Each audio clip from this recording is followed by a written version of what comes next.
Hello my dear friends, இன்னும் நிறைய யூஸ்ஃபுல்லான வீடியோஸ்க்கு மறக்காம இந்தியன் ஸ்பைசி கிச்சனுக்கு சப்ஸ்கிரைப் பண்ணுங்க. பக்கத்துல இருக்க பெல் ஐகான் பிரஸ் பண்ணிக்கோங்க. நான் வீடியோஸ் அப்லோட் பண்றப்ப உங்களுக்கு சட்டுன்னு நோட்டிஃபிகேஷன் வந்துடும். இன்றைக்கி வந்து ஹோம்மேட் கிஸ்மிஸ் ரைசன்ஸ் எப்படி செய்யுதுன்னு பார்க்கலாம். இது செய்யறது ரொம்ப சுலபம்.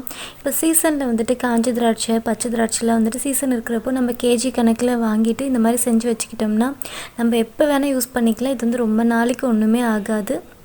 அது மட்டும் இல்லாமல் இது உடம்புக்கும் ஹெல்தி. ஸ்வீட்ஸ்க்கும் பார்த்திங்கன்னா ரைசன் சேர்த்துறது ரொம்ப டேஸ்டியாக இருக்கும். வாங்க எப்படி செய்யுதுன்னு பார்க்கலாம். நான் வந்து ஒரு கிலோ கிட்ட வந்துட்டு பச்சை திராட்சை எடுத்திருக்கேன். இப்போ இதை வந்து நல்லா வந்து வாஷ் பண்ணிக்கலாம். இப்போ இதை வந்துட்டு ஒரு நிமிஷத்துல 2 நிமிஷம் வந்துட்டு ஹாட் வாட்டரில் வந்துட்டு பாயில் பண்ணிக்கலாம். இப்போ இந்த மெத்தட் வந்து நான் வந்து சன்லைட்டில் வச்சு வந்து ப்ரிப்பேர் பண்ணியிருக்கேன். நீங்கள் வந்து மைக்ரோவேவ் அவனில் கூட ப்ரிப்பேர் பண்ணலாம். ஒரு 120 இல்லைனா 180 டிகிரியில் வந்து ப்ரீஹீட் பண்ணிவிட்டு இது தண்ணி வந்து நல்லா ஃபில்டர் பண்ணிவிட்டு நீங்கள் வந்து அந்த ட்ரேயில் வந்துட்டு கிரேப்ஸை வந்து வச்சு உள்ளே வச்சுடுங்க. ஒரு 5 மினிட்ஸ் ஒன்ஸ் வந்துட்டு நீங்கள் ஓப்பன் பண்ணி செக் பண்ணுங்கள். அந்த டெக்ஸ்சர் வர வரைக்கும் பார்த்து நம்ம கரெக்டாக அந்த டெக்ஸ்சர் வரப்போ எடுத்துக்கலாம். அது மட்டும் இல்லாமல் சன்லைட்டில் செய்கிறது ரொம்ப ரொம்ப ஹெல்தி. நான் வந்து சன்லைட்டில் தான் இந்த டைம் செஞ்சுருக்கேன்.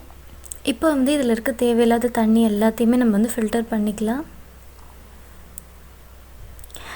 இப்போ வந்து வெயிலில் வந்துட்டு நல்லா வந்து காய வச்சுக்கலாம். ஒரு 3 இல்லைனா 4 நாள் வந்து காஞ்சதுனாலே போதும்.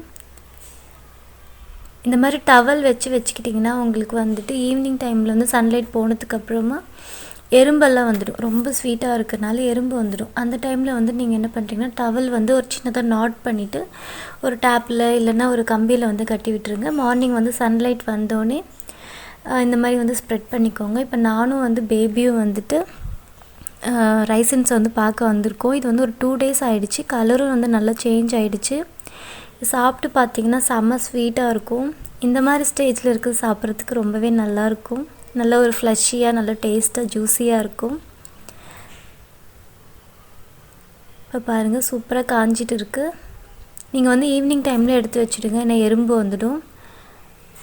அப்பப்போ சன்லைட் எங்கெல்லாம் இருக்கோ அங்கெல்லாம் வச்சுடுங்க. இப்போ வந்து 4 டேஸ் நான் வந்து காய வச்சேன். எனக்கு இந்த மாதிரி ரைசன்ஸ் கிடச்சிது.